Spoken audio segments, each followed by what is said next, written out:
아유, 아유, 안녕하세요.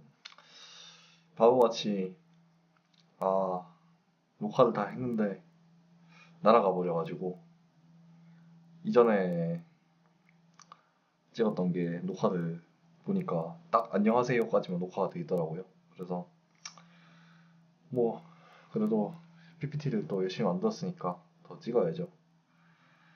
그래서 오늘은 맨투맨 오펜스에 대해서 이제, 설명을 해보려고 하고, 뭐, 제목은, 음, 세 번째 레슨. 예. 아무래도 요새 유행하는 약간 MG스러운 느낌을 좀 살려가지고 그런 식으로 제목을 정해볼까 생각 중입니다. 음, 부제로는 모든 경우에 통용되는 만병통치약 같은 거는 없다. 이런 거 이렇게 잡았는데, 뭐 일단 봅시다. 일단은 맨투맨 오펜스에 대해서 우리가 이해가 좀 부족한 것 같아서 그거에 대해서 좀 알아봅시다. 일단 맨투맨 오펜스는 당연하게도 이제 5명의 각 맨의 파워가 강할수록 강력한 힘을 발휘하게 되겠죠. 당연하게도 이제 모든 상황에 다 통용되진 않거든요, 이게. 그래서 어 약간 그래도 범용성 있는 세팅 몇 개를 좀 가져가려고 노력을 하도록 하겠습니다. 예. 그리고 이제 기본적으로는 스크린을 2번 이상 써서 이제 세팅을 맞추는 것을 목표로 하고, 이게 그리고 이게 약간 저희가 수능을 준비를 하다 보면은 수학에서 뭐 저 같은 경우에는 요새는 뭐 통합됐다고 하지만 미적분, 기하 벡터 확통해가 이런 식으로 있었거든요. 근데 미적분하고 기하 벡터 확통이 아예 거의 상관이 없잖아요. 이게 상관이 아예 없진 않겠지만 이게 좀 상관이 좀 거의 없는 편이잖아요. 그래서 지역 방어랑 지역 방어 때 썼던 개념이 크게 필요가 없습니다. 저희가 뭐 기하 벡터에서 사용했던 걸 미적 쓸 때 쓸 수는 없는 거의 없으니까. 예. 그래서 조금 개념을 새로 잡고 이제 어떤 걸 해야 될지 천천히 조금 제 생각의 흐름대로 조금 이렇게 따라오시면 어떨까 이런 생각이 들어서 PPT를 그런 방식으로 준비를 했고요. 어쨌든 지역 방어하고는 아예 틀리다. 이거를 먼저 알아주셨으면 좋겠습니다. 뭐 또 아예 틀리진 않겠지만 또 이게 또 어쨌든 제 생각에는 아예 틀립니다. 예. 그리고 이게 부재하고도 좀 연관되는 내용인데, 만약에 덴버가 이제 덴버에는 요키치가 있고 오클라호마에는 이제 셰이가 있죠. 두 팀에서는 같은 맨투맨 오펜스를 사용할까요? 그렇지는 않겠죠. 왜냐하면은 요키치가 있는데 굳이 모레이한테 1대1 줄 필요도 없고, 스가가 있는데 굳이 뭐 하텐슈타인이나 뭐 홈그레 이런 놈한테 1대1 줄 필요는 없잖아요. 그래서 이제 모든 상황에 통용되는 공격은 없고, 그리고 이제 그래서 팀 상황에 맞는 오펜스를 정해야 되는 거죠. 요키치가 있으면 요키치 중심으로, 셰이가 있으면 셰이 중심으로 이런 식으로 팀 상황이 어떤지에 따라서 이제 오펜스가 정해지는 거지. 모든 상황에 다 통용되는 이제 맨투맨 같은 경우는 특히 더 그렇습니다. 예. 지역 같은 경우는 좀 조정이 되겠지만 맨에서는 특히 어쨌든 사람이 직접 공격을 해야 되다 보니까 그런 부분이 조금 알고 가면 좋을 것 같다. 그래서 뭐 이게 당연한 개념이지만 저희가 일단 수비를 3-2를 많이 거의 대부분 서니까 앞선을 뭐 앞선을 이렇게 가드라인이라고 정하고 뒷선을 이제 센터라인이라고 이렇게 뭐 정의를 하도록 하겠습니다. 뭐 간단하죠. 다들 아시는 내용이라고 생각하고. 그래서 지금 뭐 본격적으로 세팅 얘기를 하기 전에 우리 팀이 지금 어떤 상황인가, 뭐 주로 지공 상황에서 어떤 상황인지에 대해서 간략하게 짚고 넘어가야지 이게 좀 설득이 되니까 그거를 먼저 설명을 드릴게요. 제가 생각했을 때 그렇습니다. 이게 뭐 다른 사람들은 뭐 아니라고 생각할 수 있겠지만 일단 제 생각에는 그렇습니다. 일단은 앞선에 공격적으로 좀 다양한 옵션들이 많이 존재를 해요. 왜냐면은 일단은 현대농구에서 제일 중요한 3점이 좋은 카드들이 다수 있고, 근데 반대로 2대2 핸들러나 볼 핸들러가 그렇게 많지는 않습니다. 예. 그리고 돌파 옵션도 저희가 많고 컷 같은 것도 지환이나 효민이가 되게 잘 잘라주는 편이고, 석용이나 뭐 성욱이 같은 경우에도 김성욱 같은 경우에도 좀 잘 해줄 수 있을 거라고 생각합니다.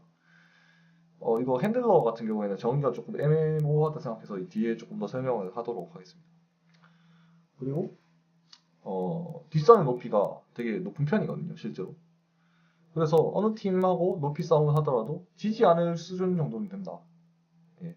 근데 반대로 상대팀 골밑이 약간 약할 때, 그럴 때 근데 우리가 로우에 공을 넣는다든가 해서 상대 골밑을 초토화시키면서 막 파괴시켜서 막 파울 쌓고 막 이렇게 할 수 있을 정도의 파괴력까지는 아닌 것 같다 라는 생각이고, 이제 그럼에도 불구하고 빅맨들이 그러면 병신이냐? 그건 아니고, 빅맨들의 피딩 능력이 되게 좋거든요, 제가 생각했을 때. 대학부 레벨에서는 충분히 좋은 편이라 생각해서 링커 역할이 충분히 가능하다. 그리고 마지막으로는 스크린 퀄리티가 매우 좋다고 말하기는 좀 힘들 것 같다. 이거는 뭐 제가 생각해서는 신체적인 한계인데, 저희 친구들이 키가 크지만 뭐 100kg, 뭐 120kg 이렇게 나가는 게 아니잖아요. 그래서 이제 덩어리가 좀 작다 보니까 그런 부분에서 약간 뭐 스크린 퀄리티가 떨어진다고 하는 거고, 뭐 객관적으로 봤을 때 막 진짜 막 개별로다 막 이 정도까지는 아닙니다. 그냥 좋진 않다, 평범하다 뭐 이 정도 해놓고 너무 기분 상하지 않았으면 좋겠고요. 지금 뎁스 같은 경우에는 앞선의 경우에는 뎁스가 좀 풍부한 편이거든요. 그래서 조금 교체를 많이 하기가, 뭐 사람이 많아가지고 이렇게 좀 각자 시간이 많이 안 돌아갈 수 있는데, 뒷선의 경우에는 뎁스가 좀 많이 부족합니다. 그래서 모든 팀이 겪는 문제라고 생각해요. 일반적으로 저희가 한국이 이제 키가 작은 쪽 나라니까 생각보다. 그래서 뒷선 같은 경우에 당연히 기회를 좀 더 많이 받을 수밖에 없거든요. 그래서 그런 부분은 뭐 조금 양해를 해주시면, 팀 운영을 하는 데 있어서 그런 부분은 제가 어떻게 할 수 없는 부분이라 그런 부분 조금 뭐 양해를 해주시면 좋을 것 같고요. 그래서 결론은 앞선을 활용한 공격이 이제 뒷선의 손에서 나와서 뒷선의 손, 스크린 뭐 이런 걸 통해서 앞선의 공격이 많이 이루어지게 해야 된다. 이게 제 약간 뭐라 해야지, 방향성입니다. 예. 그리고 이제 저희가 결국에 스타한테 져가지고 이거 영상을 또 만드는 거기 때문에 참 지겹도록 지는데, 왜 스텝한테 졌는지 이번 경우에는 조금 또 다른 것 같아서 일단 이 장을 준비를 했고요. 제가 지금까지 영상을 두 개를 찍었는데 약간 두 영상이 좀 결이 좀 다르다고 생각이 되거든요.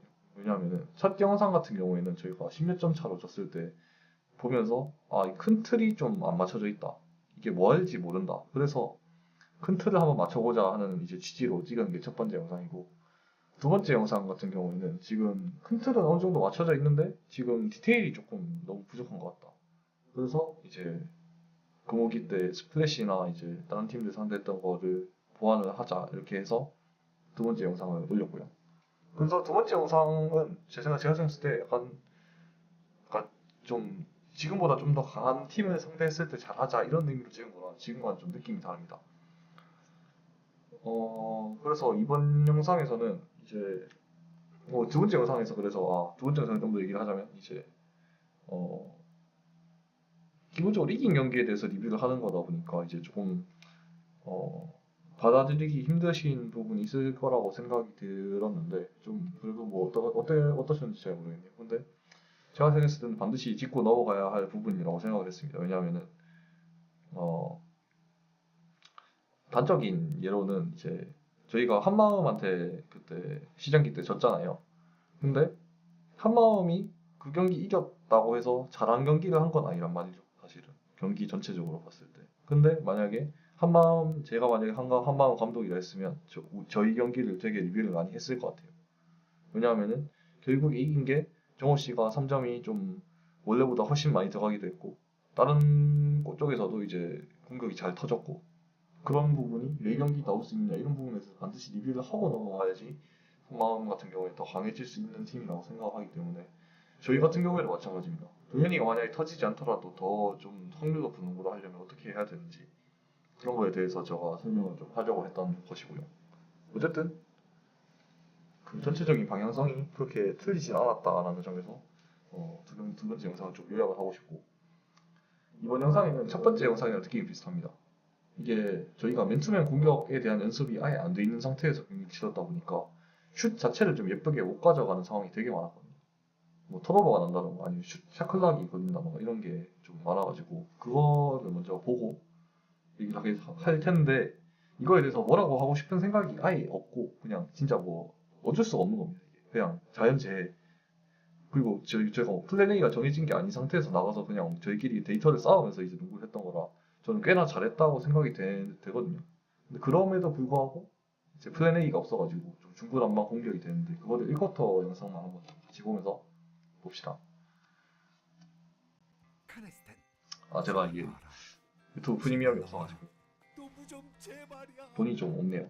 훈지를 해주시면 제가 받아서 하겠습니다. 이게 첫 번째 공격인데 지금 보면 2대1을 하는데 공간이 좀 좁거든요. 지금 좋습니다. 어쨌든 턴오버가 나고 이제 공격이 이렇게 종료가 되는데 뭐 샤클락이었나요? 이게 뭐 샤클락이었던 것 같습니다. 지금 좀 소리를 크게 하면 제 목소리가 안 들릴까봐 소리를 꺼놓고 있거든요. 그래서 우선은 뭐 첫 번째 공격이 어느 정도 마무리가 되고 이게 왜냐하면 딱 들어갔는데 매치를 처음 잡힌 거라 가지고 이게 좀 당황했을 거라고 생각해요. 그리고 수비 쪽은 안 볼게요. 수비는 저희가 너무 잘해가지고 그냥 그대로 해도 될 것 같고 지금 같은 경우에도 보면 매치가 딱 붙어 있죠. 그래서 지환이가 공격을 하려고 합니다. 공을 받고 공격을 하려고 하는데 이 공격을 하려는 자세잖아요. 근데 이러면은 여기서 어떻게 1대1 공격을 할 수가 있을까요? 이게 불가능하잖아요. 왜냐하면 이 사람은 애초에 베이스를 확 자르고 있는데 그러면은 하이 쪽으로 들어가야 되는데 이거 앞선에 헬프 나올 사람이 너무 많고 이거 스크린 간다고 해도 이 스크린도 못 쓰는 상황이잖아요. 이런 식으로 세팅이 되면 안 된다라는 거를 말씀을 드리고 싶고 일단 저희가 플랜 A가 없으니까 이걸 뭐라고 하고 싶은 건 아닙니다. 근데 어쨌든 결과적으로 약간 안 좋은 세팅이 됐다는 거죠. 그리고 이거 엔드라인에 대해서는 제가 이따가 조금 더 만들어 놓은 게 있어서 얘기를 하도록 하고 어쨌든 여기서는 턴오버가 납니다. 그래서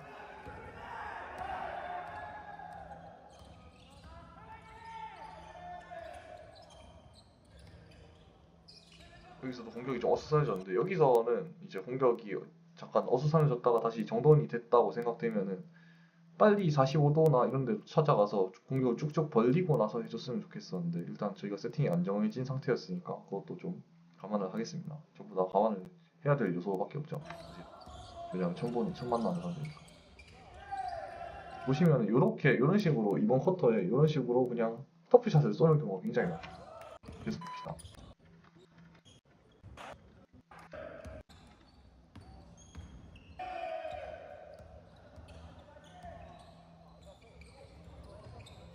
핸드오프 좋고요. 이것도 결과적으로는 좋습니다.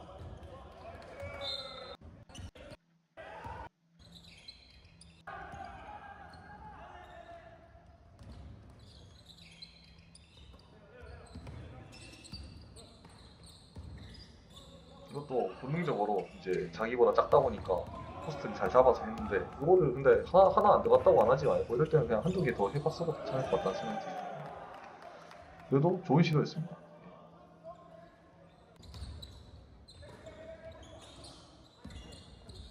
이것도 이게 도현이 같은 경우에 제가 생각했을 때는 지역에서 약간 그런 그 습관이 약간 남아 있어서 이렇게 가까이 서 있는 것 같은데 볼을 주고 나서는 빨리빨리 벌려줘야지 2대2를 할 수가 있어서 요 위치에 있는 것보다는 한 요쯤에 있고 지환이가 코너까지 내주는 게 훨씬 더 좋은 예쁜 그림이 나왔을 것 같다는 생각이 들긴 합니다.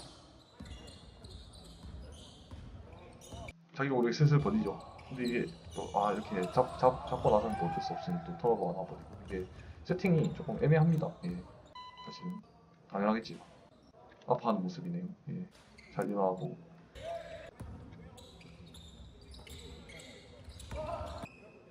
여기서도 지금 드리블이 조금 급하거든요.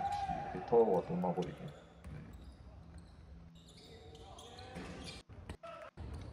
그래서 굉장히 좋은 선택을 합니다. 이게 공격이 잘 안 풀릴 때는 이렇게 얼리 오펜스로 어떻게든 승부를 보는 게 좋거든요. 그래서 좋은 선택을 한 거고 수비가 없고 어쨌든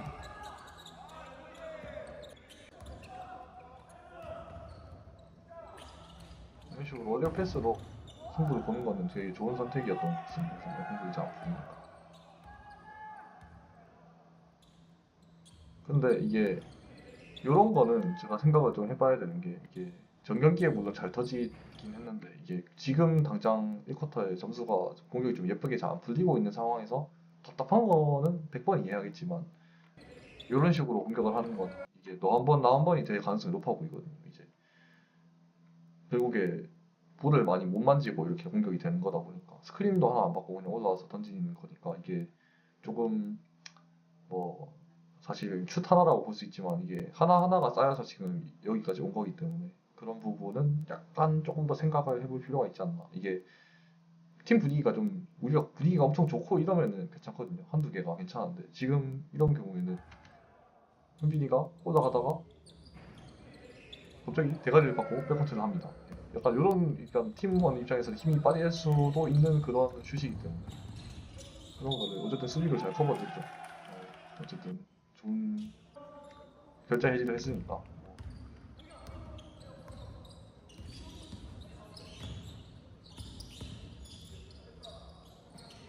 이것도 보시면 이거 그냥 전체 전반적으로 보시면 아시겠지만 이게 그 좀 터프샷이 되게 많습니다. 어쨌든 수비를 다 달고 던지는 슛들이라 뭐 이게 깔끔하게 벗겨지면 그게 또 맨을 서는 이유가 없겠지만서도 저희가 세팅을 좀 애초에 잘못 가져가고 있다는 게 조금 확연하게 드러나는 부분이라 그런 거를 좀 보면 좋겠습니다. 왜냐하면 이거는 근데 전혀 부끄러워할 필요가 없는 게 안 맞춰놨으니까 모르니까 모르면 어떡해.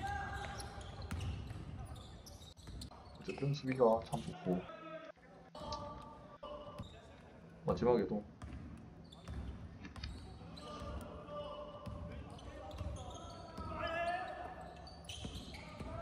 이 정도면 저는 굉장히 괜찮은 세팅이라고 보거든요. 저는.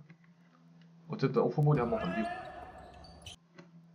여기서 클로즈아웃을 한 발이라도 만들었죠. 이 한 발이 결국 지환이가 돌파를 하게 만들어준 거예요. 요 한 발, 요 한 발. 저거를 만들려고 다 스크린을 거는 겁니다. 이거는 파울이 무조건 불렸어야 되는데 이게 말도 안 되는 콜이고요. 이거는 진짜 좋은 공격이었다고 생각합니다. 어쨌든 저런 공격을 계속 해야지 또 의미가 있다는 거죠. 어쨌든 이 차력 수저로 점수를 좀 넣고 이제 끝냈다는 이런 점이 있고 어쨌든 보시면 예쁘게 만들어진 공격은 마지막에 지환 돌파 정도밖에 없거든요. 그래서 그 부분에 대해서는 사실 뭐라고 하고 싶은 게 없는 게 그거를 이제 해결을 하기 위해서 제가 이 영상을 만드는 거기 때문에 그거는 괜찮은데 문제는 이제 엔드라인 패턴입니다. 이게 저는 이거는 저희가 맞추고 넘어간 거잖아요. 사실은 4강 때까지 너무 잘 돼가지고 제가 따로 말을 하진 않았는데 기본적으로 해야 되는 걸 안 해가지고 먹는단 말입니다. 이게 뭐 저희가 공격을 못 한단 말입니다. 이게 일반적으로 성욱이가 1번에서 패스를 주겠죠. 그리고 현빈이가 밑에서 비빕니다. 여기 앞에서 뭐 겐세이 넣은 놈이 있을 거고 그리고 원빈이가 한 이쯤 애매한 위치에 있겠죠. 그리고 저희가 빨간색입니다. 예. 지환이가 슛을 쏘게 하는 게 엔드라인 패턴의 목적이죠. 일반적으로. 그리고 2번 효민이나 도현이가 스크린을 걸게 되는데 문제는 일단은 첫 번째가 일단 위치가 전부 다 너무 안 좋아졌어요. 여기 그 박스 근처에서 시작을 해야 되거든요. 여기 더 안쪽에서 시작을 해야지 스크린이 확실하게 걸린 다음 빠져나갈 시간이 걸리는데 여기서 제가 생각하는 그림은 일단 다들 아시겠지만 여기서 걸고 빠져나갑니다. 그러면은 여기서 슛을 보는 게 첫 번째. 근데 여기서 이 녀석한테 쏠렸을 때 스크린 받고 빨리 빠져나와서 여기서 다시 볼 잡고 이 녀석이 늦게 돌아오면은 다시 리드 건다. 요게 기본적인 그 셋이었는데 사실 이렇게 잘 안 됐거든요. 영상을 하나씩 보겠습니다. 이게 이 스텝 전에는 유독 안 됐어요. 이게 스텝이 수비를 잘해서라고 보기는 힘들다고 생각하거든요. 이게 왜냐면은 약속된 움직임이 안 나와요. 저희 같은 경우에 지금 뭐 잘 안 풀려서 크랙 플레이를 하려는 거 하는 건 알겠는데 지금 저희가 정해놓은 게 몇 가지 없는 상황에서 이것도 제대로 안 된다고 하면 사실은 할 게 없거든요. 지금 제가 한 점 차이로 졌는데 여기서 만약에 엔드라인에서 패턴에서 슛이 한두 개씩만 더 나왔어도 저는 확률이 좀 많이 올라가는 거라고 생각하거든요. 근데 저희가 정해놓고 간 부분에서 이렇게 안 맞아버리면은 사실 조금 제 입장에서는 좀 허탈하기도 하고. 예. 그러니까 어쨌든 봅시다. 피력을 해야 되니까. 이거 같은 경우가 지금 너무 위치가 애초부터 밖에서 시작한 경우. 도현이가 볼을 받기로 한 것 같은데 슛이 감이 좋았으니까. 근데 그럴 거면 더 안쪽에서 이쯤에서 시작을 해야지 나가면서 슛을 줄 수가 있고. 그래서 턴오버가 가까이 나오죠. 예. 이런 거를 줄이고 만약에 슛을 하나 쏘거나 여기서 아니면 최소 빠져나와서 2대1을 할 수 있었다면 일단은 첫 번째 처음 시작 위치가 잘못됐고 지원이가 빠져나와 줬어야 했다. 스크린을 걸고. 사실 어려운 세팅이 아니라고 생각하기 때문에 이거는 한 마디를 꼭 붙여야겠다는 생각이 들었고요. 두 번째, 이거는 심지어 이게 두 번 연속 엔드라인 패턴이 나왔는데 둘 다 아무것도 없었습니다.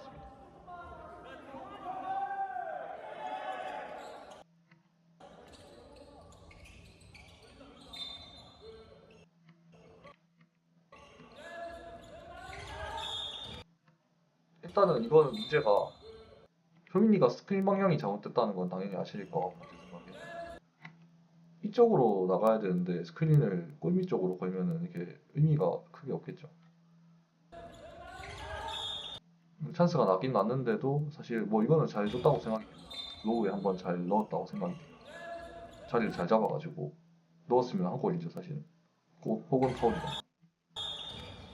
그래서 잘 넣었다고 생각이 되는데 두 번째가 약간 문제라고 생각되는 게 전부 다 약속된 위치에 있어줘야지 이게 패턴이 돌아가는 거거든요. 근데 한 번 여기서 공을 못 잡았다고 현빈이가 답답했는지 여기까지 올라와 버립니다. 이러면은 패턴이 실행이 되지 않아요. 왜냐면 여기서 여기 세 명이기 때문에 나가기가 너무 쉬워지고 여기 스크린 하나 받고 하나 더 받지만 바로 스위치가 돼버린단 말이에요. 그러면은 효빈이가 빨리 나와주던가 해야 되는데 이미 여기 사람이 너무 많아서 길게 패스를 주기가 너무 어려워집니다. 결국 이게 좋은 공격으로 나오긴 하거든요. 그래서 여기서 이렇게 나와서 오픈이 나오긴 하는데 그 애초에 저희가 약속했던 생각 패턴대로 된 게 아니니까 그거에 대해서 조금 더 생각을 해보셨으면 좋겠고 전소리는 여기까지. 예, 뭐 더 이상 얘기하진 않겠습니다. 어쨌든 저희가 정해놓고 간 거에 대해서는 확실하게 이행을 해줘야 된다. 이거를 먼저 말씀드리고 싶고요. 그래서 1쿼터가 왜 저렇게 됐냐 하면은 1, 2쿼터가 저렇게 된 게 일단은 맨투맨이만큼 미스매치 공략을 좀 잘해주면 편하게 깰 거고 그리고 예쁜 공격이 나올 수 있게 핸들러한테 충분한 공간을 제공을 해야 되고 패스를 돌리지 않아도 되니까 핸들러가 여유있게 공격을 시작할 수 있게 해야 되는데 여기서 2번, 3번 같은 경우가 4쿼터에 잘 안 이루, 1, 2쿼터에 잘 안 이루어져가지고 이제 조금 문제가 됐다고 생각하거든요. 비교를 해보자면 이건 4쿼터 영상이네.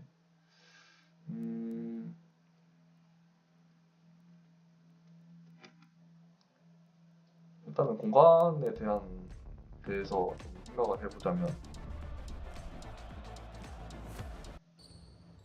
어,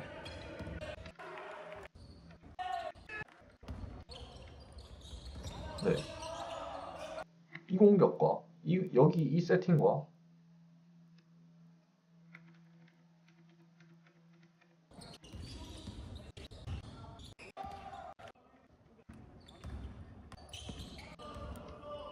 이 세팅과 이 세팅의 차이가 뭐라고 생각하시는지 다들 아실는지 모르겠는데 일단은 답을 말씀드리자면 코너에 사람이 박혀 있어 줘야지 스페이싱이 되고 공간이 다 난다는 겁니다. 예. 두 장면을 잘 비교를 해보시면 아실 텐데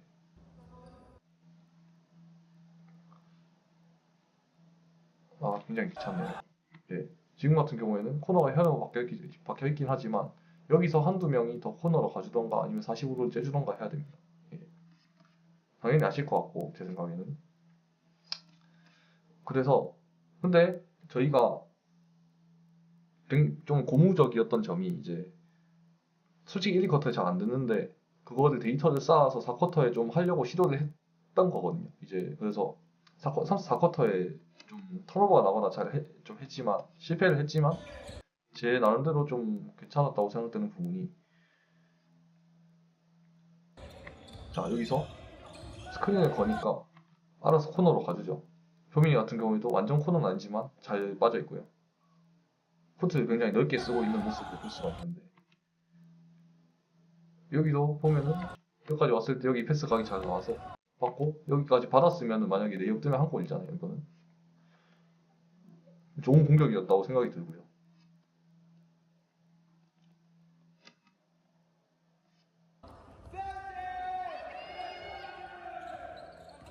여기서도 마찬가지.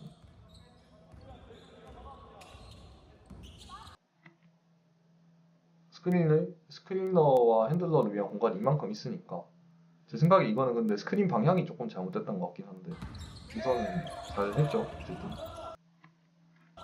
여기서 실패를 하긴 했어요. 근데 그래도 좋은 공격입니다. 왜냐하면 세팅을 잘 만들었으니까. 그냥 아쉬운 거죠. 근데 저런 게 문제가 되는 게 3, 4쿼터에 나와서 문제가 되는 거거든요. 만약에 1, 2쿼터에 전 세팅이 나와서 공격을 한두 번 하면서 실패를 했으면은 3, 4쿼터에 좀 더 질 좋은 공격을 제 생각에는 저희가 데이터를 쌓아서 애들이 학습을 한 다음에 질 좋은 공격을 할 수 있었을 거라고 생각을 합니다. 그래서 뭐 너무 잘한 거거든요, 사실은. 왜냐하면 저희가 안 정해진 상태에서 4쿼터에 어느 정도 세팅을 맞춰서 공격을 하려고 하다가 실패한 거기 때문에 뭐 그거에 대해서는 사실 뭐 누구든 뭐라 할 사람이 없고 약간 걱정이 되는 거는 앞으로 연습을 저희가 할 때 맨투맨 공격을 연습을 할 텐데 저희끼리 맨투맨 서는 게 큰 의미가 있나 하는 부분이 제가 생각했을 때는 조금 우려가 됩니다. 이게 이거에 왜 그러냐면 우선 이제 보면 저희가 갑자기 왜 맨투맨 수비를 해체 분석한다 하지 이렇게 얘기를 하는데 일반적으로 저희가 공격 연습을 할 때 보면 상대 지역이 2-3 나오냐 3-2 나오냐 이거에 따라서 구분을 지어서 하잖아요. 근데 만약에 상대 맨이다 그러면 오케이 맨 이게 끝이란 말이죠. 근데 이거는 굉장히 틀린 접근입니다. 왜냐하면은 이게 우리가 만약에 수비에서 맨투맨을 서면은 상대가 스크린을 무조건 활용할 거잖아요. 근데 이 스크린을 활용하는 데 있어서 저희가 어떻게 대처를 할 거냐가 이제 맨투맨 디펜스의 핵심이 되고 이게 또 그거마다 이제 이 스크린 어떻게 대처하는지가 맨투맨 디펜스의 종주가 됩니다. 그래서 결국에는 맨투맨 디펜스라고 하나만 있는 게 아니에요. 그러니까 이게 결국에는 2-3-3-2처럼 맨투맨에도 대처해야 될 게 엄청 많다는 얘기죠. 그래서 그거에 대해서 어떤 수비가 있는지를 알아야지 어떻게 깰지를 아니까 그거부터 먼저 알아봅시다. 먼저 스위치가 있는데요. 너무 약간 좀 만연한 그 공격 방식이라 따로 설명은 안 드릴 거고 이제 만약에 2대1을 하다가 뭐 간단하게 해볼까요? 2대1을 하다가 3번과 4번이 2대1 한다 치면 스크린이 걸리면 그냥 수비수를 바꿔버리는 거죠. 이렇게 4번이 3번을 맞고 3번이 4번을 맞고 이런 식으로. 예. 뭐 이러면 미스매치가 당연히 필연적으로 생기겠죠. 지금 3번, 4번에서 그렇지 뭐 1번, 5번, 1번, 4번 이렇게 한다 치면 무조건 미스매치가 생기겠죠. 그래서 미스매치를 잘 활용하면은 스위치를 뭐 잘 부순다 뭐 이런 식으로 뭐 되기도 하고 NBA에서는 좀 자주 사용됩니다. 왜냐하면 스위치를 해놓고 얘를 좀 공간으로 몰아가지고 좀 사용하는 그 핸들러를 막겠다 이런 접근 방식을 좀 요새 가져가는 것 같기도 해서 뭐 그래서 비깅의 가치가 좀 많이 높아지는 것도 있죠. 어, 큰 놈들이 만약에 크고 빠른 녀석들은 미스매치가 되더라도 어느 정도 따라가고 막기가 되기 때문에 미스매치를 안 줄 수 있기 때문에 비깅의 가치가 엄청 높아지고 슛만 쏠 수 있는 마포주가 맥시멈을 받고 뭐 그런 뭐 일이 생기고 있죠. 근데 아마 우리 상대로는 맨날 스위치를 하는 경우, 온 스위치를 하는 경우는 잘 없습니다. 왜냐하면은 이 미스매치에 대처하는 게 생각보다 굉장히 어렵기 때문에 아마 잘 안 나올 걸로 예측이 되고요. 그 다음은 드랍백입니다. 예. 저희가 만약에 맨투맨 공격 수비를 만약에 자 그러면 오늘 연습은 맨투맨으로 합시다 하면은 저희는 앵간한 드랍백을 써요.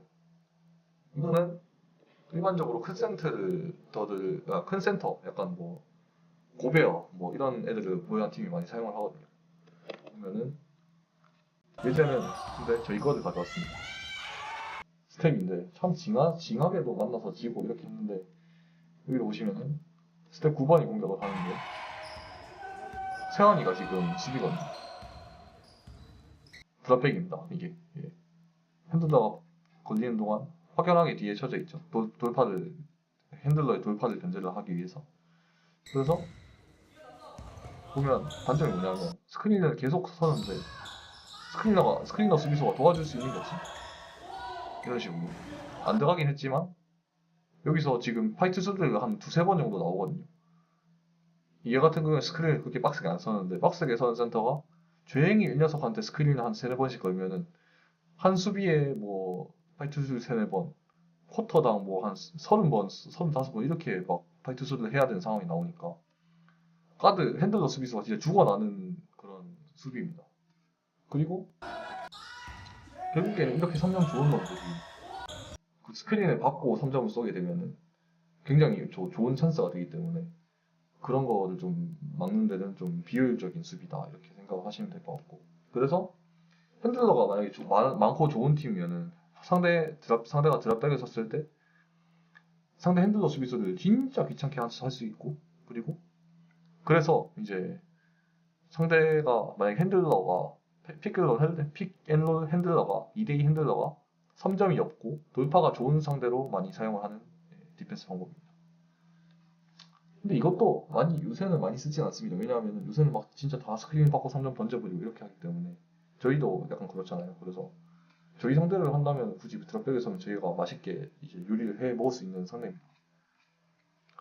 그래서 이런 앞서 있었던 이런 수비를 이제 보완하기 위해서 한 게 헤지 앤 리커버리라는 수비 방식인데 상대편 입장에서 이제 나는 핸들러가 편하게 스크린 받는 게 너무 싫다. 근데 미스매치도 당하기 싫다. 이거를 이제 뭐 그냥 수비 방식에 녹였다고 생각합니다. 이런 생각을 수비 방식에 녹이면 헤지 앤 리커버리가 된다. 그래서 영상을 보면은 여기에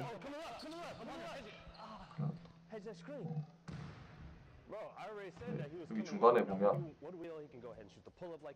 드랍백과 그 헤지의 차이가 나거든요. 여기서 슈레더고 포르징기스거든요. 포르징기스가 있으면 일단 드랍백을 서겠죠. 근데 높은 위치에서 스크린을 받고 슈레더가 이렇게 3점을 던져버리면 포르징기스 입장에서 할 수 있는 게 없다는 거죠. 드랍백 수비 입장에서.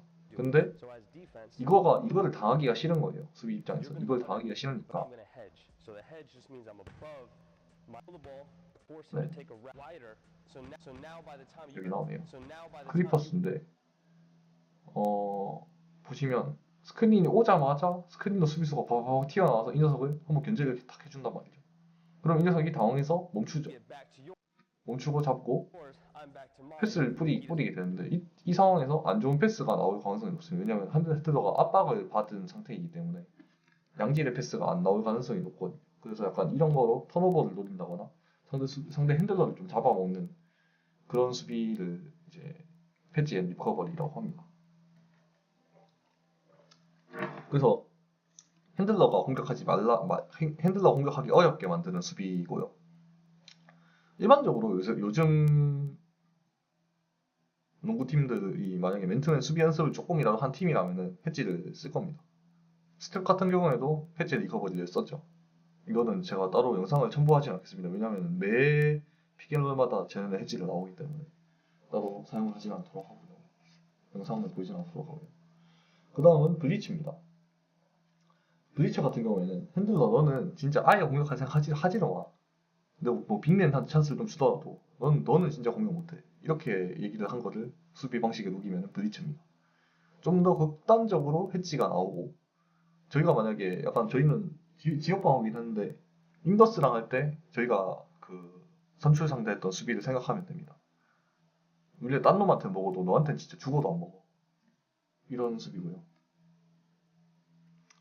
제가 자주 보는 사이트에 좀 제가 많이 참고를 하는 사이트가 있는데 여기서 좀 볼게요.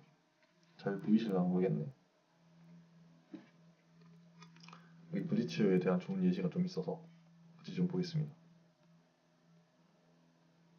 잘 보이실지 모르겠는데 한번 더. 이렇게 다시 보겠습니다. 여기 지금 고베어가 에드워즈한테 스크린을 가는데 고베어는 무시를 하고 와서 그냥 바로 더블팀으로 쏴버리죠. 이러면 이 뛰어 들어간 녀석한테 패스가 한 번에 안 나가잖아요. 그래서 턴오버가 유발이 됩니다. 네, 이런 식으로 다른 공격자도 좀 급하게 만드는 이런 효과가 있거든요. 다른 양성도 한번 볼까요? 여기서도 보면 볼 핸들러로부터 단순히 공을 뺏기 위한 압박이 아니라 드라이브 거리를 단축시키고 전진 속도를 끌어가지고 이제 핸들러가 골 밑으로 일직선으로 못 들어가게 하는 거죠. 이것도 마찬가지 봅시다. 그래서 볼을 받고 에드워즈가 스크린을 받는 순간 화다닥 쏴버리죠. 볼 핸들러가 더블팀 압박 속에서 드리블을 멈춰야 되거든요. 앵간하면. 그래서 이게 롤맨 쪽으로 패스를 한 번에 못 넣게 돼요. 그래서 그 상황에서 이 녀석이 패스기를 자른다고 해서 이제 약간 좀 순간적인 이제 턴오버를 노리는 약간 이런 수비라고 생각을 하시면 됩니다. 그에 더불어 이제 뭐 NBA에서는 핸들러가 3점 라인에서 공격하는 게 골 밑에서 골 넣는 것보다 더 확률이 높은 경우도 있으니까 오히려 확률 낮은 골밑 공격을 공개하는 약간 그런 효과도 있죠. 저희한테는 좀 안 맞는 말일 수도 있지만. 그래서 어쨌든 거의 더블팀에 가까운 해치를 그 핸들러한테 검으로써 이제 핸들러가 공격을 아예 못하게 하는 그런 수비라고 생각을 하시면 됩니다. 그 다음에 아이스라는 수비가 있는데 이거는 뭐 굳이 요새는 뭐 이거는 진짜 좀 쓰기가 어려울 것 같아서 다른 팀도 잘 안 쓸 것 같아서 일단 넣긴 했는데 이건 KBL에서 좀 많이 사용을 하긴 하거든요. 그래서 보시면 핸들러를 베이스 라인 쪽으로 유도한다. 이것만 일단 보고 영상 같이 보겠습니다. 프리미엄 품지 좀 부탁드립니다. 품지 하시면 프리미엄으로 어차피 영상이 마지막이긴 하지만 여기서 보시면 피드롤이 전개가 되는데 지금 그 핸들러 수비수를 보면 아예 스크린에 신경도 안 쓰고 너는 이쪽으로 못 가. 이쪽으로는 절대 못 가. 이렇게 수비를 서고 있죠. 그럼 이 녀석이 할 수 있는 건 베이스라인 쪽으로 드리블 치는 거죠. 베이스라인 쪽으로 드리블 치는데 보면 베이스라인 쪽으로 치니까 빅맨은 가만히 남겨져 있고 그 또 이렇게 약간 브리치 상황인데 나오는 거죠. 이 상황에서 이 녀석이 할 수 있는 거는 여기는 지금 패스기를 이 녀석이 자르고 있으니까 길게 스킵 패스를 넘기는 건데 이제 어쨌든 4명한테 스킵 패스가 넘어가는 걸 이 3명이서 잘라서 속공을 나가겠다. 이런 약간 턴오버 유발하는 수비라고 생각하시면 될 것 같습니다. 어쨌든 간에 특정 지점에서 핸들러한테 강한 압박을 주기 때문에 핸들러가 공격하기가 힘들어진다. 그래서 결론을 내자면 이렇게 좀 수비가 잘 짜여진 해지나 브리치나 아이스가 나왔을 때는 저희가 준비를 미리 안 해가면은 느껴봐서 아시겠지만 공격하기가 진짜 힘듭니다. 핸들러가 공격하기가. 근데 저희는 결국 핸들러가 공격을 해야 되는 팀이기 때문에 인더스 가드가 거의 저희 팀에 있는 모든 선수들보다 당연히 그 녀석은 우리가 뭐 자이스토리 풀 때 그 녀석은 슛 던졌으니까 당연히 우리보다 다 잘하지만 결국 막히잖아요. 그렇게 팀 수비에는 막히게 돼 있기 때문에 팀에서 그 공격하는 팀에서도 전술로서 도와줘야 됩니다. 스크린 하나 왔을 때 저희가 인더스 가드 생각해보면 스크린 하나 왔을 때도 걔네가 잘 뭐 할 수 있는 게 없잖아요. 브리치를 나가버리면. 그래서 스크린 하나 정도 도와주는 것도 아니다. 그래서 2개, 3개 이렇게 세워서 공을 질 수 있게 해줘야 된다라는 게 제 그겁니다. 심지어 이제 돈치치가 어빙 오기 전에는 어빙은 지금 돈치치는 지금 레이커스에 갔지만 댈러스 시절에 제가 돈치치 경기 좀 많이 봤는데 돈치치도 이제 블리츠성의 수비가 맨날 들어옵니다. 왜냐하면은 어빙이 없던 돈치치 시절은 돈치치만 막으면 되기 때문에 블리츠를 미친 듯이 나오는데 그 사이로 패스를 또 잘 빼요. 그래서 스탯을 먹고 뭐 이따 나오는 다른 전술도 많이 사용을 하고 그래서 플레이오프에 엄청 고전을 하다가 어빙이 오고 나서야 이제 블리츠에서 벗어날 수 있게 됐습니다. 이야 그 돈치치한테 블리츠 오면은 어빙은 이제 밑에 세 명이서 알아서 막아야 되니까 그런 약간 리스크를 해소를 했죠. 어쨌든 뭐 이거는 약간 여담이고 스텝 같은 경우에는 그래서 주로 헤지를 많이 쓰고 가끔 이제 뭐 조금 뭐 이건 정해진 건 아닌 것 같은데 블리츠처럼 이제 더블팀을 한번 확 나오는 수비도 가끔씩 나왔거든요. 그래서 우리도 시스템적으로 이걸 뚫을 수 있는 공격을 준비를 안 해가면은 그냥 똑같이 잡아먹히는 꼴밖에 안 납니다. 그래서 어떻게 대응을 해야 되냐? 이게 작전 이름이 좀 거창하게 있어가지고 이게 적어놨는데 사실은 제가 스텝전 때 다 좀 이렇게 지시를 했던 공격들이거든요. 그래서 이거에 대해서 먼저 한번 알아보고 이제 봅시다. 다 이게 새로운 공격이 아닙니다. 이게 제가 다 지시를 했던 거기 때문에 그냥 이름만 붙인 거라서 그거에 대해서 조금 알아보고 일단 저희가 스텝 4쿼터에 했던 공격이거든요. 플러피라는 공격인데 봅시다. 일단은 스텝전의 상황 먼저 보면은 이런 식으로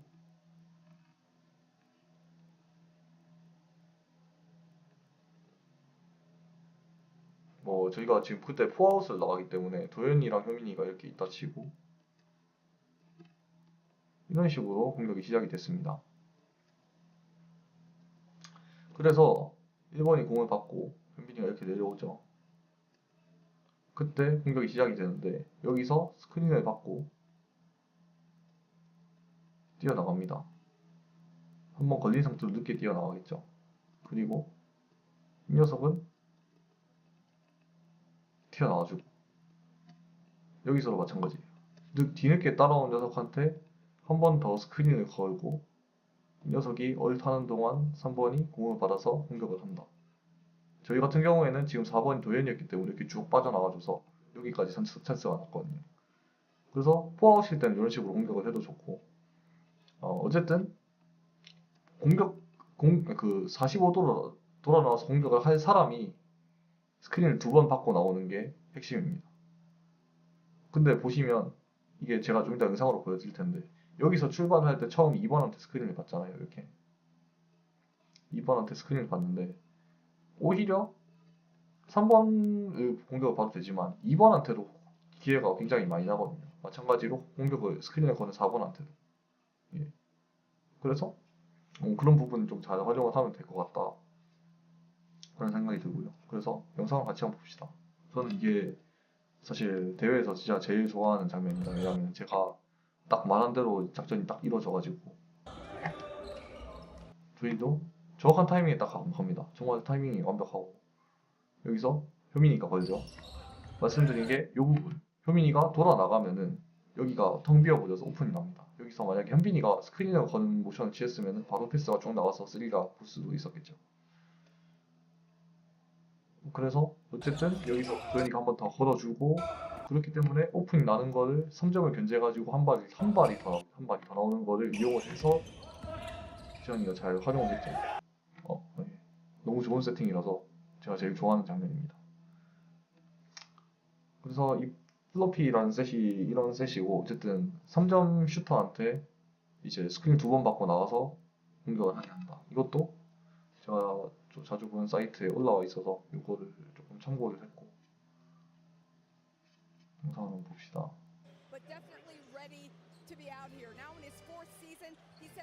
한 번, 두 번 받고 나오시는 거 보이시나요? 약간 비슷한 셋이라는 느낌인 거죠. 지금 여기 5번이 공격을 할 겁니다. 한 번, 두 번, 슛. 이런 식으로 예쁘게 이루어지면 이런 식으로 되고 저희 같은 경우에는 조금 변형을 한 거죠. 근데 여기서는 빅맨이 두 번 스크린을 거는데 저희 같은 경우에는 이거는 저의 천재성이 발휘된 부분이라고 볼 수 있습니다. 저는 스크린을 건 것에 찬스가 나는 거를 대충 인지를 하고 있어가지고 이제 스크린을 건 쪽에도 찬스가 많이 날 수 있게 됐거든요. 그래서 여기서 보면 찬스가 굉장히 많습니다. 여기서 효민이한테 한 번, 여기 만약에 현빈이가 붙어줬던 효민이한테 한 번, 여기서 지환이한테 한 번, 여기서 막혔다. 그러면은 도윤이한테도 찬스가 난다. 이게 그래서 굉장히 좋은 셋이라는 생각이 들고요. 이거는 진짜 변형이 좀 다양해가지고 이따가 좀 더 설명을 드리겠습니다. 일단은 기본적인 맥락은 이렇다. 코너에서 슈터가 출발해서 반대쪽 45도까지 뛰면서 스크린을 2번 받아서 올라오는 그걸 플러피라고 정의를 합시다. 그래서 3번 같은 경우 지금 지환이 수비수가 굉장히 좀 해지를 잘 빠져나오잖아요. 근데 너 해지 나올 수 있는 건 알겠는데 너랑 너 팀 수비수가 해지 나올 수 있는 건 알겠는데 너 나한테 해지 나오려면은 스크린 2번 뜨고 힘 다 빼고 와라. 약간 이런 식으로 이제 블러피가 좀 진행이 되는 거죠. 그 다음은 그레네이드라는 셋입니다. 수류탄 셋. 이게 제가 스텝 때 중간 때 지시했던 전술이거든요. 이게 어떤 셋이냐 하면은 저희가 또 빨간색으로 하겠습니다.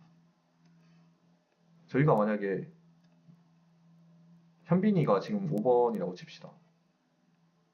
현빈을 제외한 모두가 오른쪽에 그러니까 코트 절반을 잘라서 오른쪽에 이렇게 서게 되면 5번이 이렇게 붙을까요? 아니겠죠. 5번은 여기 이렇게 붙겠죠. 이쯤. 그래서 기본적으로는 지금 제가 귀찮으니까 대충 표시를 할 텐데 어디부터 설명을 해야 될까? 우선은 어떻게 진행되는지만 보겠습니다. 자, 그러면은 적당한 타이밍에 이렇게 1번이 드리블 치다가 5번이 슉 올라옵니다. 그럼 이 녀석은 늦게 올라오겠죠. 당연히 늦게 올라올 테니까 그때 패스를 주고 패스를 줘야 돼요. 패스를 주고 바로 뜁니다. 그럼 이 녀석도 따라오겠죠. 그때 핸드오프가 걸리는 걸 활용하는 겁니다. 여기 핸드오프 걸리는 걸 활용해서 여기서 한번 슛을 1차로 볼 수가 있고 안 되면은 이 녀석이 무조건 늦게 튀어나오니까 그때 해지를 못 나오는 걸 활용해서 다시 스크린을 걸고 2대1을 할 수 있는 그런 공격입니다. 네. 요거를 활용을 해보려고 했는데 이게 좀 처음 세팅 가져가는 게 좀 난이도가 있거든요. 왜냐하면 한쪽에 다 몰아놓고 해야 되기 때문에 핸들러한테 부담이 좀 세요. 그래서 그거를 좀 보완을 할 수 있는 세팅을 좀 준비를 했고 우선은 기본적으로는 세팅을 맞추는 게 제일 중요하다. 그 다음은 되게 쉽잖아요. 사실은 현민이가 적당한 타이밍에 올라와주고 패스 주고 핸드오프 하는 게 다니까. 예, 기본적으로 세팅이 코트를 세로로 절반을 잘라서 4명 1명이 위치되게 하는 게 중요하다.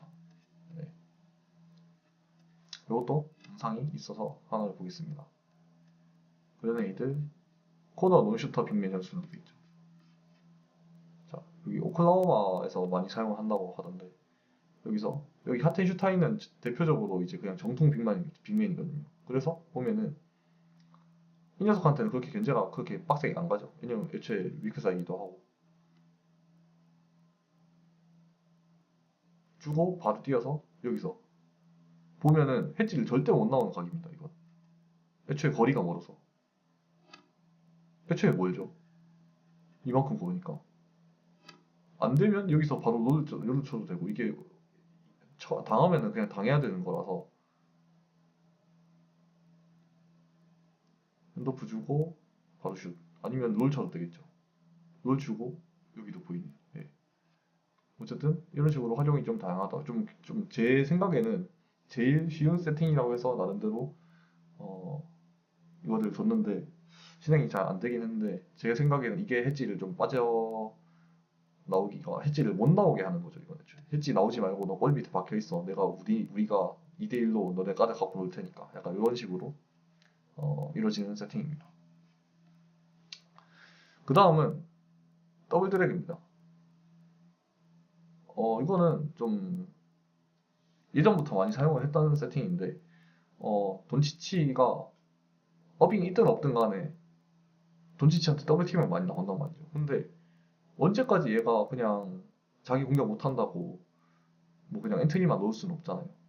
더블팀이 나왔을 때 그냥 빼면은 이제 그 옆에는 그냥 바보 같은 애 서 있는데 수비만 할 줄 아는 애 서 있는데 걔한테 뺄 수 없으니까 어떻게든 간에 더블팀이 와도 얘 돈치치를 공격을 하게 해야겠다 라고 생각을 했을 때 만드는 게 더블 드래곤입니다. 그래서 일단은 영상을 한번 볼게요.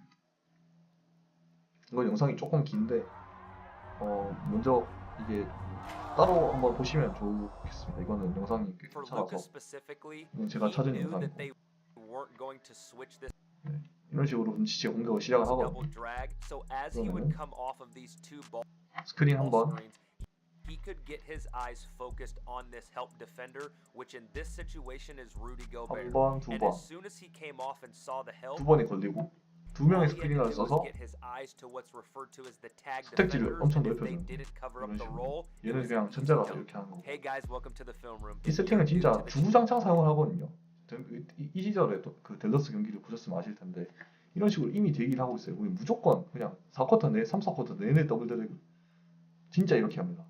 다른 거 한 개 channel, 많습니다. thank you so much for checking out this video. 이게 If 근데 you watch 핸들러가 most of my 잘하면 videos, I 대처하기가 너무 appreciate 어려워요. your 이런 support. 식으로 We're gonna 진짜 jump right typically in the NBA. 지금 약간 대충 느낌이 오실 텐데 여기 같은 경우는 지금 트레 형이 지금 더블 드래그를 세팅을 하거든요.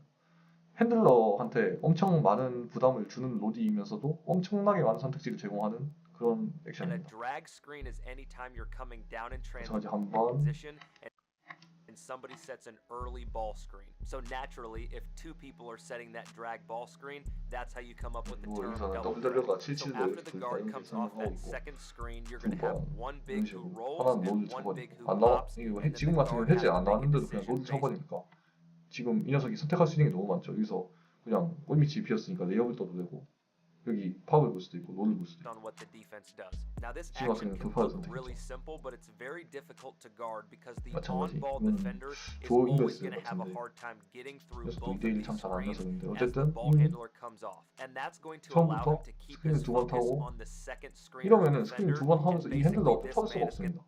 그러면은 또 지금 고베어가 to 뛰고 tell 있죠. him which read he's supposed to make. But 레이업도 before 뛰고 we get in, 뭐 이게 뭐 그냥 선택지가 너무 다양해져 버려가지고 해치 나오는 녀석까지 걸어버린다는 게 to 약간 the 포인트. custom the lifting. The 그래서 reason for that is they 보면은 never had enough success using 이건 page 봤던 것 as 같고 soon as knew that they weren't going to switch 이게 this double drag. So 핸들러가 as he 누구냐에 would 따라서 come 좀 off of 다양하게 these 쓸 two 수가 ball 있거든요. screens, he could get to his 우선 understand 이건 to 방금 the 봤던 거고 and look in game one, Gobert early in the series. As he came off of this double drag in game one, Gobert helped, 연속에 and he saw that Reed 두 번 never 스크린을 got all 받고 double 지금 같은 drag 경우도 in 보면 game one.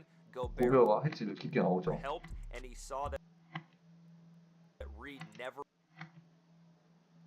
got all the way to the midline and dumped this thing off for an easy dunk, and he continued to do it the entire series. But what makes Dallas scary is that Kyrie also 해치를 comes off of 좀 double drag. 무력화시킬 수가 있어요. 근데 지금 같은 경우에는 어빙이 더블 드래그를 또 Plays it 시전을 differently. 하거든요. Most guards, when they get that help defender, are just going to get off the 이 ball 녀석이 to 하는 건 one 좀 더 of their 재밌습니다. teammates that's open. 주로 이제 Kyrie's 패스를 넣을 수도 crafty enough to 있는데 get around Gobert, and now 고베어가 he gets 나오니까 바로 downhill, 뚫어서 and he's got a 4-on-2 situation. 크랙을 There's 만들고 no 있었어요. way Minnesota 지금 can guard. 빈대가 지금 너무 Now you 많다는 have 게 to 보여요. guard this difficult concept that looks completely 이런 different 식으로 depending 해결이 you 됩니다. can add 이게 things to it. 핸들러가 So 누구냐에 as 따라서 이게 Luka 좀 comes 다양하게 off of this double 해결이 drag, 되기 때문에 they add 해치를 opposite what's 깊게 referred 돈치 to 친 거를 as an 감안해서 exit 해치를 깊게 screen, where 나오면은 Kyrie is going to 다른 run 것을 the 이제 막을 수가 baseline 없게 to the 되거든요. opposite 왜냐하면은 원래 두 명이서 하던 해치를 세 명이서 나올 수는 없거든요.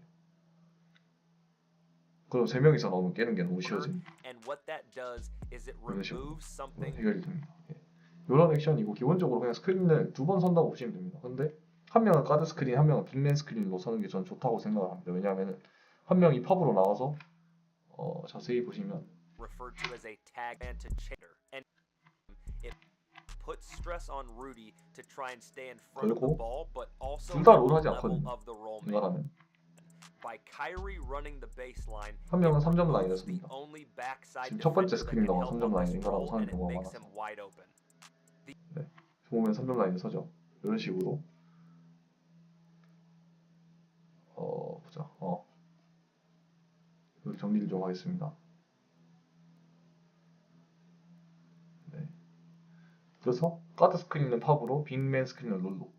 그리고 나머지가 코너를 확실하게 찍어줘야 The 돼요. other screen for a lob. 이게 돈치치랑 여빙이 같이 나올 As 때도 Lucas and Wall 나머지는 코너를 확실하게 as 찍어주거든요. Dellavedova and team. Also at the, and here's why that's important.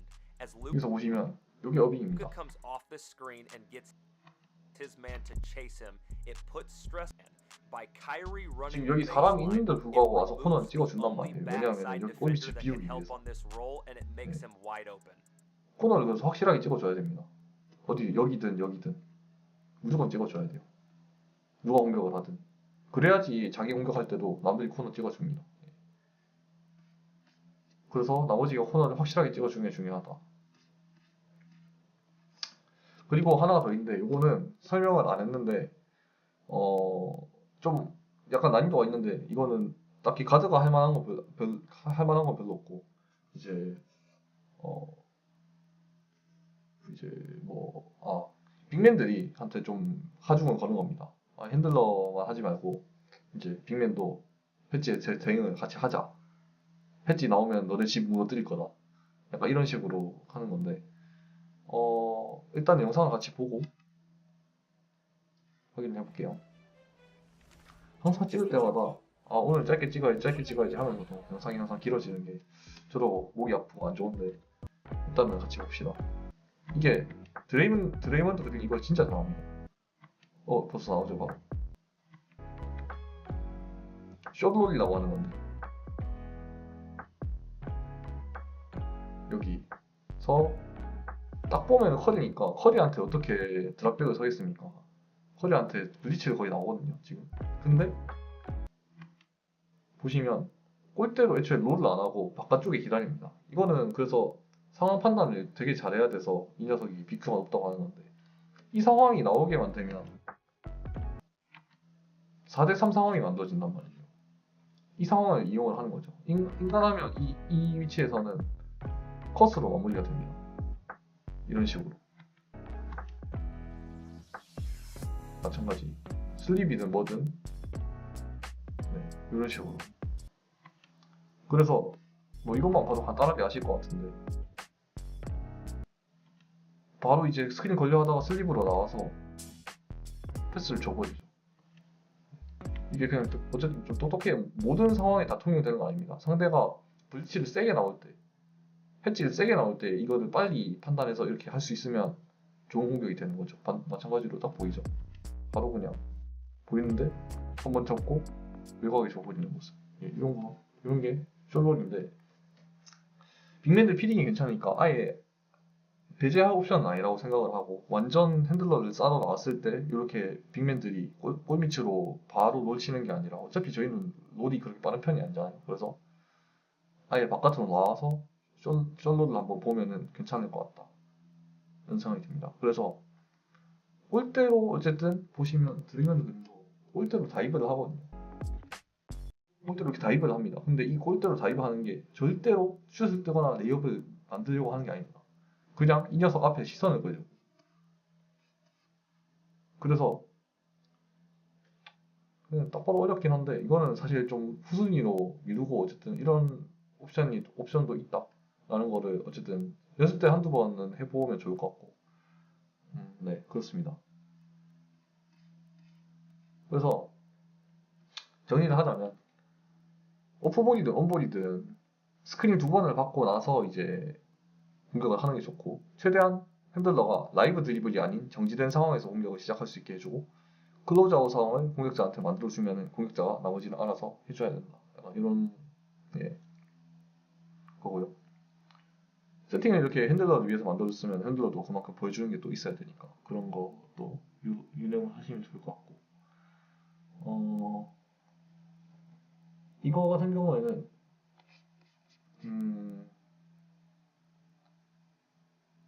플레이메이커가 이게 핸들러에 대해서 제가 좀 더 설명을 한다고 했었는데 이거를 같이 한번 봅시다.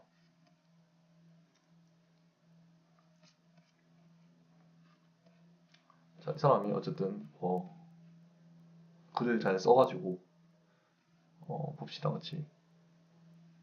주제가 막 라이브 드리블이라고 하거든요. 이게 볼을 어떻게 잘 살려놓을 수 있냐 이거를 하는 건데 이게 NBA에서도 이 능력치가 되게 쉬운 게 아닙니다. 그래서 전에 제가 효민이나 도현이한테 그런 얘기를 했는데 볼을 지키는 드리블을 성욱이가 할 수가 있어가지고 도현이나 효민이보다는 훨씬 약간 활용도가 있다 이렇게 말을 했는데 그게 약간 이런 의미거든요.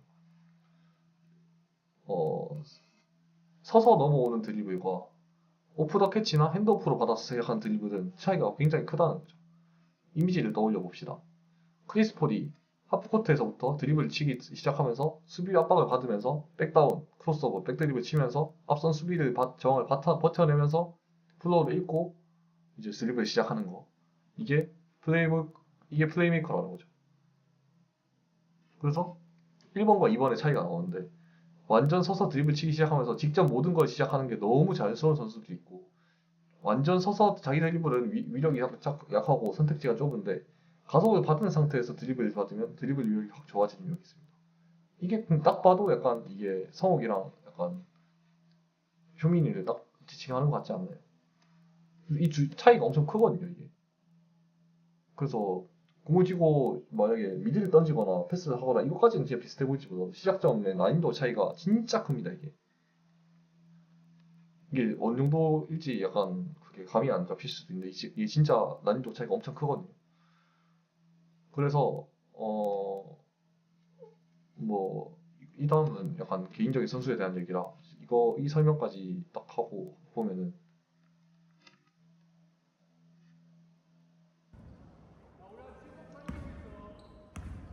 성우가 일단 2대2 하는 거 봅시다. 빈 공간으로 잘 가죠. 여기까지 넘어와서 볼을 지키다가 이렇게 2대2를 진행을 하는 것 자체가 난이도가 높다는 거죠. 이렇게 계속 볼을 지금 넘어오자마자 볼을 한 번도 패스를 안 하고 지키고 있잖아요. 이게 난이도가 굉장히 높습니다. 이게 다들 아실 거라고 생각을 해요. 그 라이브 드리블을 오래 유지하는 거에 가치를 다들 아실 거라고 생각하고. 근데 제가 이때까지 그 설명한 플로피나 그레네이드 같은 경우에는 큰 대전제가 하나 있거든요. 봅시다.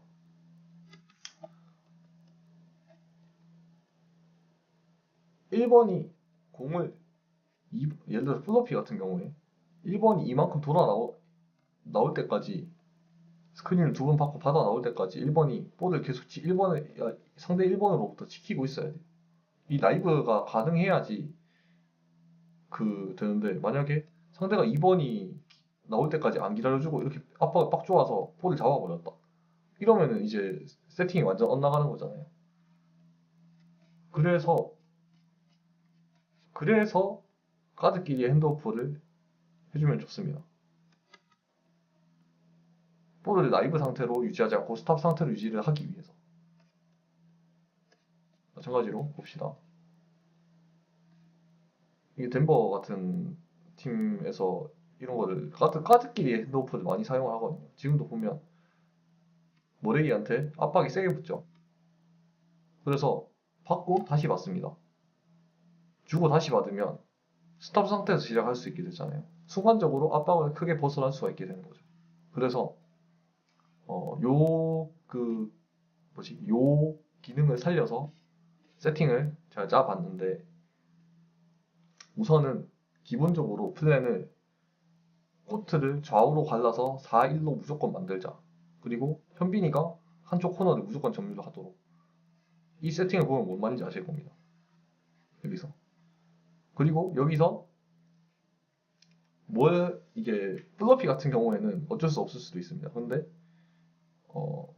하나하나 같이 따져볼까요?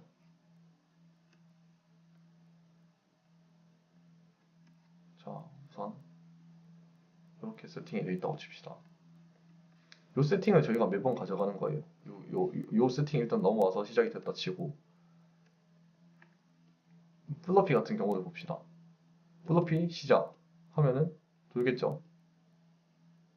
여기서 걸 거고 걸어서 얘는 나올 거고 그래서 여기서 4번이 여기서 2대2 하는 척을 해줘야 될 것 같습니다. 생각에는. 그러면은 이래서 1번이 조금 그 부담이 덜어지니까 반드시 하진 않더라도 이제 여기 이 근처에서 서성서성 걸면은 해지가 나와버릴 수도 있겠네요. 생각해보니까. 그래서 여기서 그냥 서성서성 뭔가 할 것처럼 해주고 3번이 나오면 5번은 여기서 또 스크린을 걸어줘야겠죠. 돌아오는 거 스크린 걸고 줍니다. 오케이? 여기까지 주고 3번이 여기까지 쫓아나왔다. 그러면은 다시 2대2를 하면 됩니다. 이게 플로피 그리고 그레네이드 같은 경우를 봅시다. 그레네이드는 뭐라고 했죠? 이제 현빈을 활용해서 핸드오프를 하는 건데 이게 좀 골치 아프거든요. 이게 넘어오자마자 바로 이렇게 줘서 하는 것보다 제 생각에는 밑에서 가드가 지금 저희가 2명 있잖아요. 여기서 드리블 핸드오프를 한번 하면 좋겠어요. 그냥 이렇게 해서 성우기가 내려가는 거죠, 다시. 이런 식으로 핸드오프를 받아서 2번이 올라올 때 5번도 같이 올라와서 패스를 바로 뿌리고 가서 핸드오프 그리고 슈퍼런지 2대1 하던지 네, 이런 식으로 세팅을 하면 좋을 것 같다라는 생각이 듭니다. 그래서 근데 지금 기본적으로 제가 가져가야 될 게 플러피랑 그레네이드잖아요. 근데 기본적으로 제가 좀 똑똑하신 분이라면은 아셨을 텐데 기본적으로 시작을 한 다음에 플러피든 그레네이드든 간에 안 되면 제가 하라고 하는 게 2대2잖아요. 만약에 플러피 같은 경우에도 빠져나왔을 때 2대2를 한다 하면은 플러피 같은 경우에는 여기서 스크린이 걸리겠죠. 그러면은 여기서 거꾸로네. 만약에 지환이가 공을 잡았다 칩시다. 근데 이 녀석이 스크린 너무 잘 들고 왔어요. 근데 만약에 스크린을 여기서 2대1 하려 하니까 스크린이 걱정되는 거야. 해지가 나올까봐. 이럴 때는 그냥 천천히 잡고 있다가 2대1을 부를 때 4번도 같이 당겨가지고 더블 드래그를 파버립시다. 이런 식으로. 네. 이 광활한 공간을 활용할 수 있게 이 녀석도 좀 내려줘야겠죠. 슉 이렇게 여기까지 나와서 공격할 수 있게. 네. 이런 식으로 마찬가지입니다. 근데 이것도 마찬가지. 그레네이드도 마찬가지입니다. 오마야, 큰일 났다. 다행이다. 다행이다. 이게 계속 다른 창으로 넘어가면은 녹화가 끊겨가지고 어쨌든 그레네이드로 한번 볼까요?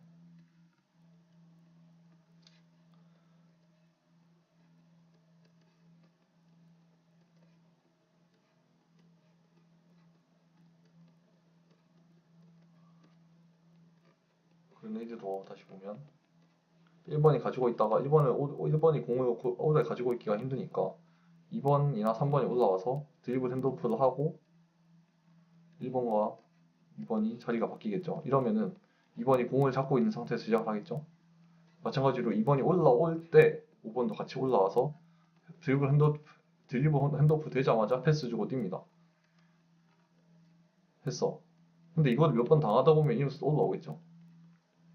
그러면 이런 식으로 결국 해지 상황이 만들어질 텐데 이때도 마찬가지로 4번을 땡겨서 해지가 만약에 나오면 4번을 땡겨서 더블 드래그를 쳐버립시다. 그러면 또 이 공간을 광활한 공간을 2번이 활용해서 2대1을 할 수가 있게 되겠죠. 이런 식으로 한 가지 세팅으로 2가지 액션을 가져갈 수가 있으니까 조금 쉽게 할 수 있지 않나 하는 생각이 들었고 일단은 플랜 A로 하다가 해치가 깊게 나오면 그때 더블 드래그로 핸들로 숨통을 좀 튀어주자 그런 입니다. 여기만 봐도 4번까지 튀어나와서 더블 드래그 이거 같은 경우에는 플로피이겠네요. 네. 뭐 그냥 사실 근데 매번 저희가 만약 공립 상황이나 뭐 약간 공격이 좀 어수선하게 공격 시간이 얼마 안 남았을 때는 이렇게 매번 저렇게 세팅을 하기가 힘들잖아요.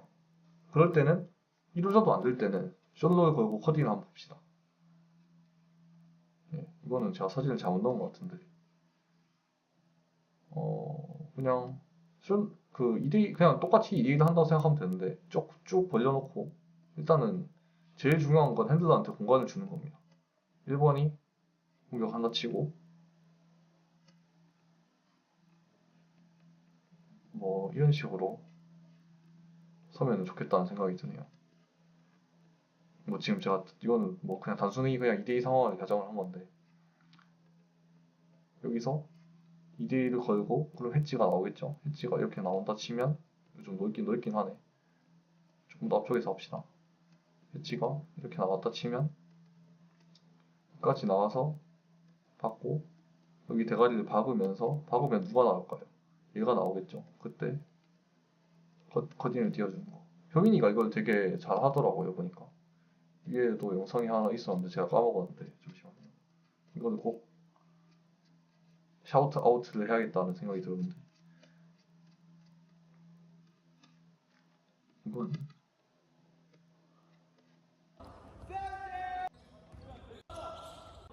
아 그래 이거다. 효민이가 항상 정말 좋은 타이밍에 컷이 들어가요 이게. 예. 이건 주기 좀 힘든 각이긴 한데 어쨌든 타이밍이 되게 좋죠. 컷 타이밍. 항상 매 경기마다 컷을 잘 띄워줘가지고 되게 감사하다는 이런 샤우트아웃을 전하고, 어쨌든 이런 플러피랑 기본적으로 하는 게 플러피랑 그레네이드, 그 다음에 하는 게 더블 드래그, 시간 없을 때는 슛롤, 이런 식으로 가져가면 좋을 것 같다. 그래서 일단 모든 액션을 하는 데 있어서 제일 중요한 거는 공간이거든요. 코너에 잘 나머지가 있어줘야지 나머지 그 핸들러 공격할 수 있는 겁니다. 그래서 각자 좀 볼을 못 받는다고 공받으로 다 올라와 버리지 말고 정확한 위치에 다들 있어줘야 됩니다. 이거는 엔드라인 패턴도 마찬가지. 그리고 또 코너를 확실하게 찍어줘야지 핸들러 공격할 수 있다. 이거 뭐 계속 하는 얘기고. 그리고 핸드오프 상황이 나오면은 가드든 뭐 슛 있는 사람은 누구든지 적극적으로 공격을 시도를 해줘야 됩니다. 거기서 어물쩡하게 볼 안 받고 그 센터가 스킵 패스 날리기 하지 말고 핸드오프 받으면서 공격을 적극적으로 시도를 할 생각을 해야 돼요. 왜냐하면 핸드오프를 받으면은 그 볼을 라이브 상태가 아니고 이제 스탑 상태로 시작을 하잖아요. 그러면은 자기가 어느 정도 위치를 조정할 수가 있습니다. 팀원의 위치를. 코너로 빠져줘. 내가 공격할게. 내가 2대2 할게. 이런 식으로 아니 더블 드래그 와줘. 이런 식으로 얘기를 하고 시작할 수가 있기 때문에 좀 더 맨투맨에서 여유를 가지고 맨투맨 오펜스에서 여유를 가지고 공격을 시작할 수가 있기 때문에 뭐 적극적으로 이제 공격을 시도를 해줬으면 좋겠다. 뭐 그런 말씀을 드리고요. 그래서 이게 제 생각에는 아마 마지막 영상이 될 것 같은데, 아마 대회도 끝났고 이제 제 나름대로의 감상평 혹은 약간 느낌을 말씀을 드리자면, 제가 생각했을 때 저는 감독이 잘 안 맞습니다. 왜냐하면은 약간 아씨 근데 누구 말 들으면 누구 말이 좀 맞는 것 같고, 왜냐면 실제로 그렇거든요. 이게 약간 다 각자의 이유가 있어서 그런 플레이를 하는 건데, 뭐 그래 잘나가지고 그 사람한테 뭐 훈수를 두고 일어나 이런 생각이 저는 항상 있어가지고, 그런 마인드는 근데 사실 그냥 뭐 공감 능력적인 측면에서는 좋겠지만 그냥 아 너한테도 다 이유가 있었구나 이런 마인드는 그냥 같은 선수가 뛰면서 뭐 그렇게 이해를 해주면 좋은 거겠지만, 사실 감독은 좀 더 뭔가 좀 자기 주장을 좀 제대로 세게 관찰하는 사람이 조금 더 어울린다고 생각을 하긴 하거든요. 예를 들어서 기법이 맨키로 이제 내 말이 무조건 맞다 이런 식으로 자신감 있게 얘기할 수 있는 게 제 생각에 오히려 좀 덕목이 아닌가 이런 생각이 좀 들고, 그래서 좀 안 어울리는 것 같다는 생각이 들긴 한데, 그럼에도 불구하고 이제 내 말을 들어줘가지고 내 생각대로 이제 사람들이 다 움직이는 걸 보면은 그건 진짜 꽤 재밌습니다. 꽤 재밌어서 그래서 뭐 그런 거를 보기도 했고, 결과가 어떻게 되든 간에 일단 저 같은 경우에는 감독을 하면서 좀 최선을 다했기 때문에 뭐 딱히 후회하거나 이런 일은 없을 것 같고, 그리고 뭐 엔트리가 이번에 12명으로 제한이 돼 있어가지고 그게 뭐 제가 뭐 누구를 뽑고 이런 건 아닙니다만, 이게 좀 사실 저 같은 경우에는 이제 또 학교를 다닐 때는 그렇게 선수로서 그렇게 뭐 했던 사람이 아니라 가지고 그냥 버러지 선수였거든요 사실은. 근데 그럼에도 불구하고 이게 뭐 대회를 안 데려가지고 막 이렇게 해도 저는 막 근데 대회에 간 사람에 비해서 제가 막 농구를 못한다 이런 생각은 전혀 해본 적이 없거든요. 그래서 다들 그런 마인드를 그냥 가지고 했으면 좋겠습니다. 뭐 자기가 나 가면은 그래도 이런 부분에서 도움을 줄 수 있는데 약간 이런 생각을 가지고 좀 더 대회 연습하면 이번 대회가 아직 끝은 아니잖아요. 사실 제가 만약에 저는 지금 선수로 선발 권한이 앤트니 선발 권한이 없지만 제가 뽑는다면 그래도 이게 좀 팀 농구를 좀 잘 알고 팀 농구를 잘 안다는 거는 그래도 맨투맨에 오래 뛰었던 사람이 이었다는 거겠죠. 그래서 팀 케미를 잘 아치면서 이렇게 좀 팀에 잘 녹아들 수 있는 선수들을 뽑아서 가고 싶다라는 게 일단은 일단 제가 생각했을 때 그런데 뭐 남들이 어떻게 뽑아서 온다 해도 저는 그냥 그대로 오케이 그냥 아무 반박 안 하고 그냥 그렇게 받아들이고 있기 때문에. 근데 일단 만약에 어쨌든 뽑히는 사람이 있다는 거는 못 뽑히는 사람도 있다는 거니까 못 뽑히는 분들에 대해서도 일단은 제가 뭐 감독을 맡고 있으니까 일단 죄송하다는 말씀을 먼저 드리고요. 근데 그게 뭐 진짜 농구를 그 사람보다 못해서 못 뽑힌다 이렇게는 생각 안 하셨으면 좋겠고 어쨌든 뭐 사실 본인이 생각하기 나름입니다. 제가 생각했을 때는 저는 그냥 항상 그랬거든요. 저는 솔직히 말하자면 저는 그냥 그냥 뭐 내 능력을 잘 못 알아보네. 약간 이런 식으로 생각을 해가지고 항상 뭐 그런 식으로 뭐 생각을 하다 보면은 누군가 또 이렇게 알아주는 사람이 또 나올 수도 있지 않을까 하는 생각이 듭니다. 예. 어쨌든 열심히 하는 사람을 또 이렇게 무시하고 막 이런 동아리가 아니기 때문에 앞으로도 그럴 거라고 생각하고요. 그래서 어쨌든 대회에 뽑히든 안 뽑히든 이제 한 마음으로 좀 응원을 해주셨으면 하는 제 욕심은 있고 그리고 또 경기를 뛰어주신 열심히 항상 말해드린 대로 뛰어주시는 선수분들에 대해서도 항상 고맙고 예. 끝까지 잘 마무리를 해가지고 또 좋은 결과가 있었으면 좋겠습니다. 예. 이렇게 영상을 마무리를 하도록 하고 뭐 저번 영상을 올렸는데 뭐 피드백이 뭐 따로 없더라고요. 그래서 제가 영상을 엄청 잘 만든 건지 아니면 뭐 저도 별로 관심이 없는지 뭐 잘 모르겠긴 한데 일단은 그렇습니다. 제가 하고 싶은 얘기는 이게 거의 끝인 것 같고 나머지는 연습을 하거나 대회 가서나 이렇게 좀 맞춰보도록 합시다. 예. 너무 고생이 많으셨고요. 오랜 시간 듣느라 고생이 많으셨고 저 자신한테도 좀 수고했다는 인사를 하고 싶습니다. 예. 그러면은 이제 저는 자러 갈게요. 빠이.